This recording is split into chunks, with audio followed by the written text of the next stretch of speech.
Halo teman-teman, welcome back to my YouTube channel. Kembali lagi di channel aku Vita Ardia yang membahas tentang tanaman hias dan juga hal-hal kreatif lainnya. Nah, di video kali ini aku mau sharing-sharing ke teman-teman semua, yaitu jenis tanaman hias apa sih yang berbahaya untuk hewan peliharaan kita di rumah. Nah, langsung aja simak video ini sampai habis ya. Nah, di sini aku udah rangkum semua di handphone aku supaya tidak ada yang terskip ya teman-teman. Nah, jenis tanaman beracun yang berbahaya untuk hewan peliharaan kita di rumah itu nomor satu, kalian mesti ingat ya, nomor satu adalah Sansevieria atau lidah mertua. Nah, ini jenis tanaman yang berbahaya untuk peliharaan kita di rumah teman-teman. Nah, jenis tanaman Sansevieria ini mengandung jenis saponin yang bisa membahayakan bagi hewan kita, jadi bisa menyebabkan hewan kita atau kucing atau anjing peliharaan kita itu menjadi diares. Banyak di sekitar hewan peliharaan kita yang dia itu biasa gigit-gigit di sekitar tanaman kita, kayak gitu, itu berbahaya ya, berbahaya untuk mereka. Nah, selanjutnya nomor 2 adalah Diven atau yang disebut dengan Sri Rejeki. Kalau sampai hewan peliharaan kita gigit-gigit tanaman itu juga beracun teman-teman, karena Diven ini mengandung kristal kalsium oksalat yang bisa menyebabkan iritasi mulut dan juga pembekakan teman-teman. Jadi hati-hati kalau hewan peliharaan kalian, kucing atau anjing kalian itu gigit-gigit tanaman ini ya teman-teman. Nah, selanjutnya nomor 3 adalah Alocasia atau yang disebut dengan kuping gajah teman-teman. Nah, ini berbahaya sekali kalau tanaman ini dikunyah karena juga mengandung asam oksalat yang bisa menyebabkan pembekakan lidah dan juga saluran napas. Jadi membuat hewan peliharaan kita itu kesulitan untuk bernafas. Wah, berbahaya banget ya teman-teman. Nah, selanjutnya nomor 4 adalah Caladium ataupun keladi teman-teman. Di Caladium atau keladi ini juga mengandung asam oksalat ya teman-teman, yang udah aku sebutin tadi, jadi yang bisa menyebabkan iritasi dan juga gangguan pada pencernaan. Selanjutnya nomor 6 adalah Peace Lily atau yang disebut dengan Spathiphyllum teman-teman.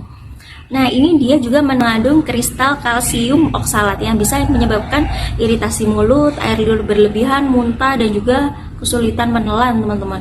Kasihan banget ya teman-teman kalau hewan peliharaan kalian itu menjilat atau menggigit jenis-jenis tanaman ini ya teman-teman.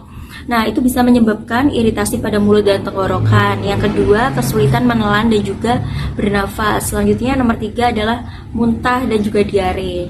Selanjutnya nomor 4 lesu dan juga bisa kejang teman-teman. Kasus yang lebih serius. Jadi ini semua yang udah aku sebutin di atas ini adalah jenis tanaman indoor ya teman-teman, yang biasa kita tanam di dalam rumah.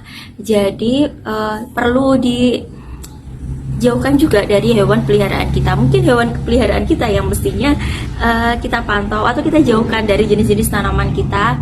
Jenis-jenis ini kalau biasa kita tanam di dalam rumah. So, kalian bisa mengganti jenis tanaman indoor yang lain yang lebih ramah pada hewan peliharaan kalian. Mesti bisa aja dengan yang pertama spider plant, itu aman teman-teman. Jadi yang sudah aku sebutin tadi, mungkin kalian bisa mengganti dengan jenis tanaman yang lebih friendly kepada hewan peliharaan teman-teman.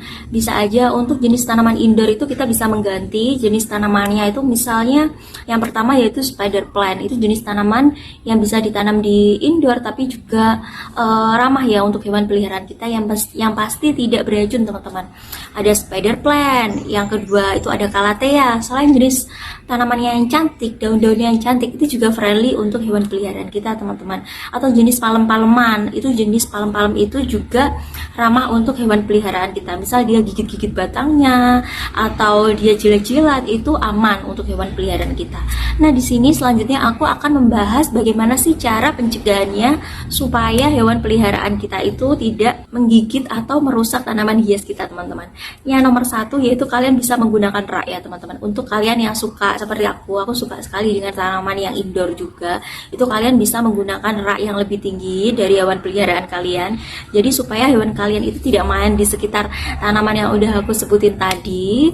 Dan juga bahaya ya kalau mereka itu gigit-gigit atau jilat-jilat tanaman itu. Hindari menaruh tanaman di lantai teman-teman yang sejajar dengan hewan. Selanjutnya nomor 2 adalah gunakan penghalang atau pelindung teman-teman. Misalnya kalian bisa menggunakan kerikil di sekitar pot kalian itu supaya hewan-hewan kita atau hewan peliharaan kita itu tidak menggali bagian tanahnya teman-teman. Selanjutnya kalian juga bisa menggunakan kawat atau jaring kecil untuk di sekitar turusnya atau tanamannya supaya untuk jenis hewan-hewan yang suka sekali gigit-gigit tanaman kita teman-teman. Selanjutnya nomor 3 adalah beli berikan alternatif untuk dikunyah. Misalnya kalau kalian punya kucing itu mungkin ada ya jenis rumput yang bisa dikunyah untuk hewan kita seperti itu, supaya dia tidak tertarik untuk mengunyah tanaman lain, teman-teman. Nah, selanjutnya nomor 4 adalah berikan aroma yang tidak disukai oleh hewan. Misalnya untuk jenis tanaman kalian bisa semprotkan air lemon. Itu hewan peliharaan biasanya tidak mau, teman-teman, karena dia mengeluarkan bau yang khas, teman-teman. Yang terakhir, kalian bisa melatih hewan kalian secara konsisten. Misal kalau hewan kita kucing atau anjing itu mendekati tanaman, atau itu kalian bisa semprotkan air, atau kalian bisa katakan tidak boleh, kayak gitu ya. Jadi untuk melatih anjing atau kucing supaya dia menjauhi tanaman, teman-teman. Untuk alternatif lainnya, kalian bisa mengganti tanaman kalian dengan jenis tanaman-tanaman yang tidak beracun, teman-teman, yang juga tetap cantik untuk ditaruh di indoor maupun outdoor, teman-teman. Yang sudah aku sebutin tadi seperti palem, jenis calathea atau spider plant, teman-teman, supaya kalian bisa tetap menikmati hobi berkebun kalian tanpa khawatir hewan kalian itu akan sakit dengan mengunyah atau memakan tanaman kalian. Itulah, teman-teman, video singkat dari aku. Semoga bisa menginspirasi teman-teman semua. Terima kasih ya yang sudah menonton video ini sampai habis. Jangan lupa like, comment, share, dan juga subscribe. Thank you for watching. Bye bye.